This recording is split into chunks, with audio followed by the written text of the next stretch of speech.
என்ன தங்கத்தை கொண்டு வந்திருக்கிறா? கிலோ கணக்கில் போட்டுருமா? எப்படி கிலோ கணக்கா? ஒரு பாக்ஸ் எவ்வளோன்னு சொல்லி கொடுங்க. ஏங்க நீங்களோ நான் கிலோ பாக்ஸ் கேட்குறீங்க. அவர்கிட்ட பார்த்து பாக்ஸ் வேணுமா கிலோவா வேணுமா எப்படி எல்லாம் கேளுங்க. ஒரு பாக்ஸ் வேணும் கேளுங்க. பாக்ஸ் கிலோ கிலோ வாங்கிக்கிறோம். அப்படி இருங்க. பாக்ஸ் எவ்வளவு அப்படி சொல்லுங்க.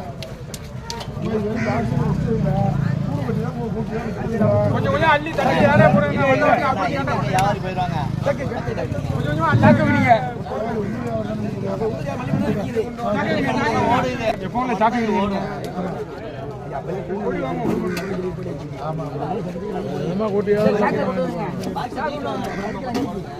ஆள் பரபரப்பு